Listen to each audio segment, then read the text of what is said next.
Fala galera, estamos aqui para mais um estudo bíblico, hoje no capítulo 24 de Mateus, do Evangelho de Mateus. Se você não assistiu os outros vídeos, todos os outros capítulos do Evangelho de Mateus, está aparecendo para vocês aqui o card, onde você pode assistir, acompanhar e aprender mais a palavra do Senhor. Nós estamos no capítulo 24, Mateus vai até capítulo 28, então falta somente 4 vídeos, 4 semanas, para poder acabar o Evangelho de Mateus e nós começarmos Marcos. Então já fica ligado, se inscreve, comenta, segue aí e acompanha para que você seja mais edificado e aprenda mais a palavra do Senhor. O versículo 1 diz: Jesus saiu do templo e, enquanto caminhava, os seus discípulos se aproximaram para lhe mostrar as construções do templo. Ele, porém, lhes disse: vocês estão vendo todas estas coisas? Em verdade lhes digo que não ficará aqui pedra sobre pedra que não seja derrubada.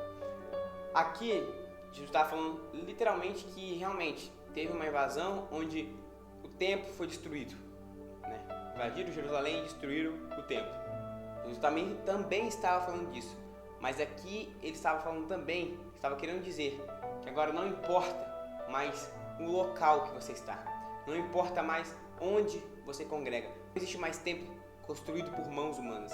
Agora o templo do Espírito Santo é a sua vida, é você, porque Deus comprou você com um preço de sangue. Jesus estava sentado no Monte das Oliveiras quando os discípulos se aproximaram dele e, em particular, lhe pediram: diga-nos quando essas coisas vão acontecer e que sinal haverá da sua vinda e do fim dos tempos. Jesus respondeu: tenham cuidado para que ninguém os engane, porque muitos virão em meu nome dizendo: eu sou o Cristo, e enganarão a muitos.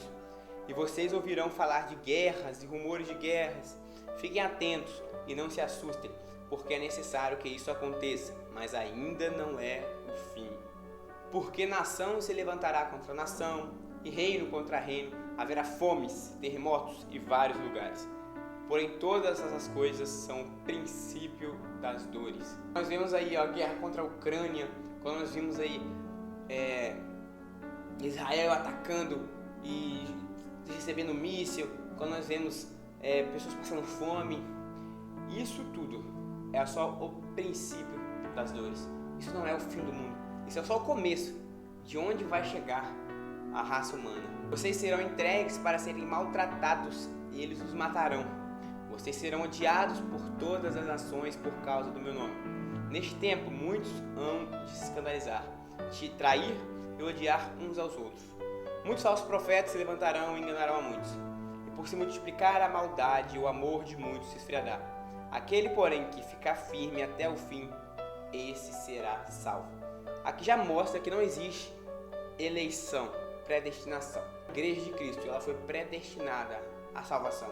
Não importa o que você faça, não importa o que eu faça, Cristo vai levar a igreja, porque isso já foi predestinado, determinado, está acabado.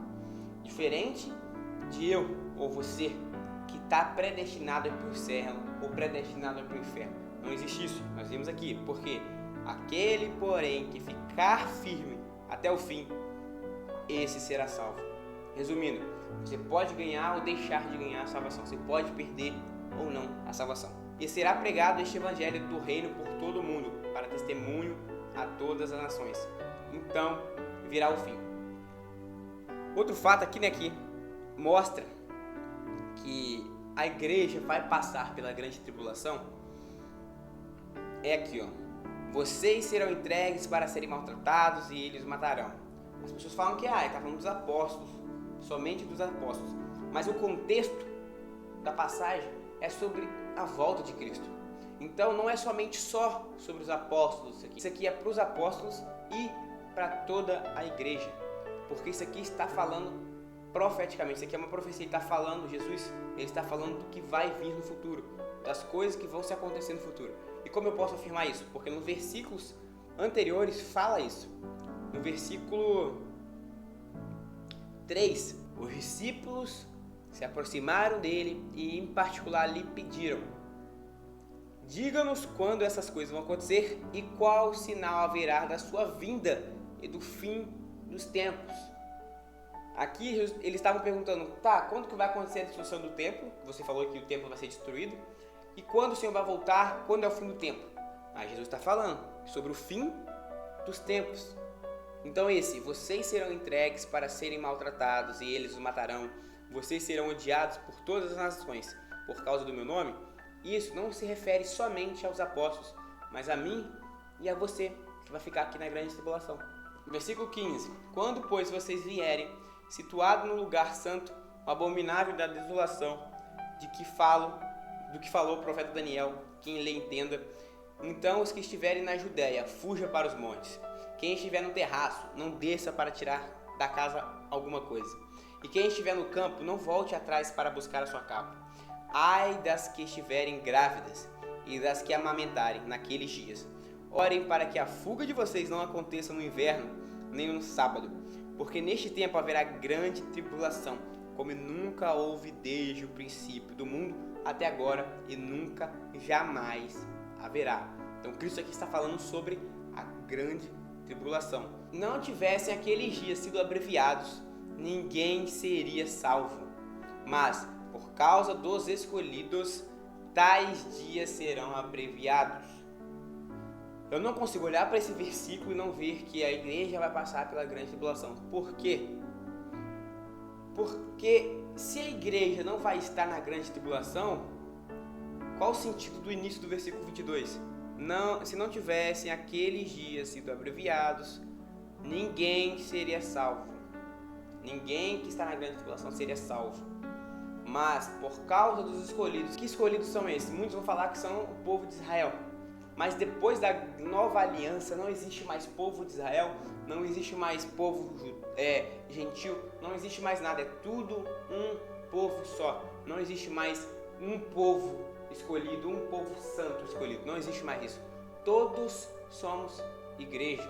E a prova disso é que em Gálatas, no capítulo 3, no versículo 28 diz: não há judeu nem grego, nem escravo nem livre, nem homem nem mulher, pois todos são um em Cristo Jesus.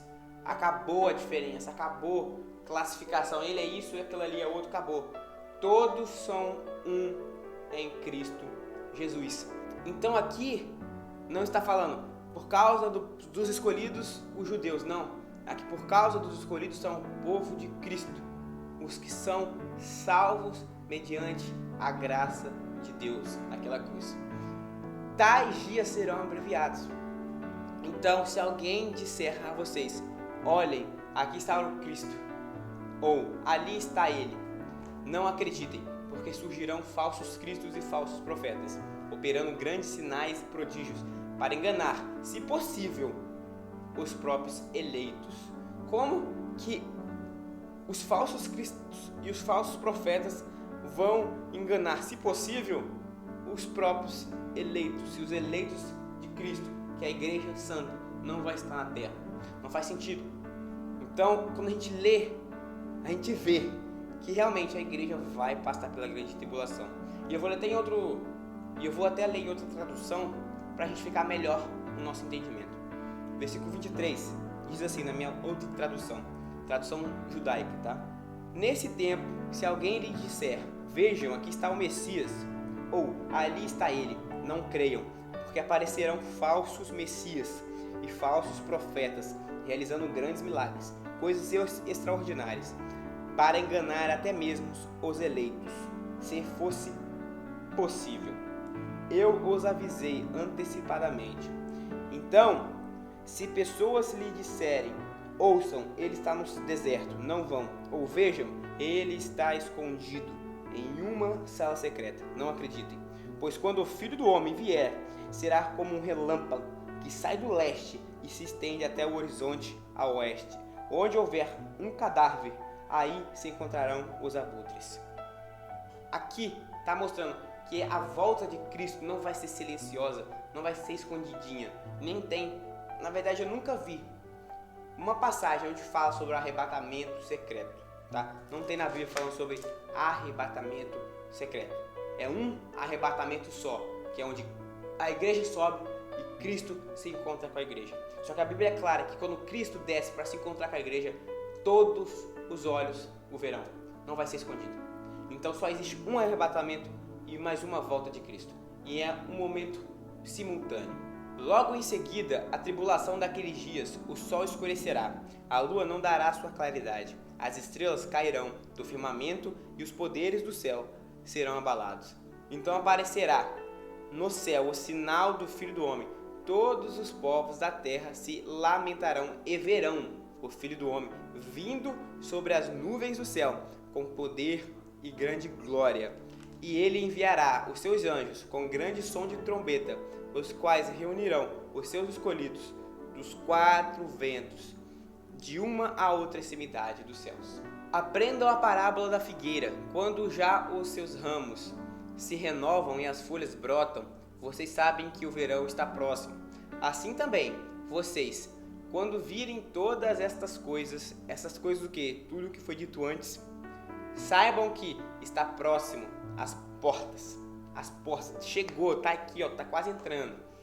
Em verdade lhes digo que não passará esta geração sem que tudo isso aconteça. Passará o céu e a terra, porém as minhas palavras não passarão.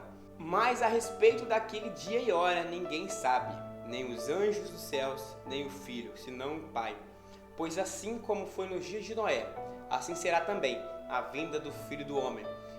Como assim na época, nos dias de Noé? Ninguém sabia quando ia cair a chuva. A chuva só caiu, começou a cair.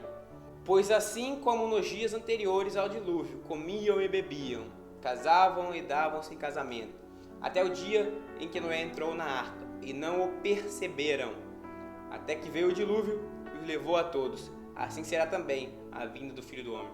Aqui diz, e não o perceberam. Eles não perceberam que Noé estava entrando na arca, porque eles não perceberam os sinais.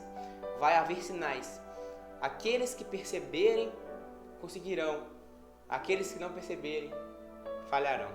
Então 2 estarão no campo, um será levado e o outro será deixado. 2 mulheres estarão trabalhando no moinho, uma será levada e a outra será deixada. Aqui, muitos pré-tribulacionistas gostam de usar essa passagem para falar que é o arrebatamento secreto. Aí o arrebatamento secreto. Aqui nesse versículo, no versículo 40, a palavra levado é paralâmbano. Vai estar aparecendo aqui para vocês, paralâmbano, que não significa algo relacionado ao arrebatamento. Ensinam e sim a receber, não rejeitar, não recusar. Nesse sentido, mas não no sentido de trazer, porque arrebatamento é tirado com força, é tomado com força, saiu daqui e colocou para cá. Não é nesse sentido de levado que o original grego traz pra gente. Então a gente não pode falar que isso aqui está falando sobre um arrebatamento. E a palavra aqui no grego para deixado é aphaime. Não sei pronunciar direito, mas que significa enviar, deixar, expelir, abandonar, negligenciar, deixar de lado, não guardar mais, partir, deixar alguém. O que quer dizer? O que dá a entender? Dá a entender que enquanto um vai ser aceito, vai ser recebido, o outro vai ser deixado, vai ser recusado, vai ser negligenciado, vai ser deixado de lado. Está falando sobre a salvação. Enquanto 2 estarão no campo, um será salvo, o outro não. 2 estarão trabalhando no moinho, um será salvo, o outro não. Mas em nenhum momento essas palavras no grego demonstram arrebatamento, dão a ideia de arrebatamento. Aqui essa passagem não fala sobre o arrebatamento secreto, até porque ele não existe. Portanto, vigiem, porque vocês não sabem que dia virá o Senhor de vocês. Porém, considerem isto: se o pai de família soubesse a hora que viria o ladrão, vigiaria e não deixaria que a sua casa fosse arrombada. Por isso, estejam também vocês preparados, porque o Filho do Homem virá a hora em que vocês menos esperam. Quem é, pois, o servo fiel e prudente, a quem o Senhor deixou encarregado dos demais serviços? Quem é, pois, o servo fiel e prudente, a quem o Senhor deixou encarregado dos demais servos, para lhes dar o sustento ao seu tempo? Bem-aventurado aquele servo a quem o seu Senhor, quando vier, achar fazendo assim. Em verdade lhes digo que lhe confiará todos os seus bens. Mas o que acontecerá se aquele servo, sendo mau, disser consigo mesmo: meu Senhor demora para vir? e começar a espancar os seus companheiros e a comer e beber com os bêbados. Virá o Senhor daquele servo, em dia em que não o espera e em hora que não sabe, e irá aplicar-lhe um castigo severo, condenando-o com os hipócritas. Ali haverá choro e ranger de dentes. Aqui Cristo está falando sobre cuidado com o que você faz, as suas obras, porque se você produz para o reino de Deus, se você dá fruto para o reino de Deus, se você leva a mensagem do Evangelho, o amor e para as pessoas, se você cuida do próximo, das uvas, dos viúvos, das viúvas, você faz o reino de Deus e você é considerado servo bom. Porém, se você não faz essas coisas, você vive pelo seu próprio prazer, pelos seus próprios interesses e para saciar e satisfazer a sua própria carne, você é um servo mau, você é merecedor de castigo, sofrer no lugar onde você estará junto com os hipócritas, para toda a eternidade, um lugar onde tem choro e ranger de dentes. Mas eu tenho certeza que você que está me vendo agora nesse estudo tem interesse de ser salvo, ser achado um servo bom naquele grande dia. Então viva o Evangelho, viva para Cristo, viva Cristo, que você vai ser considerado um servo bom, um filho digno de ser salvo e entrar nas mansões celestiais.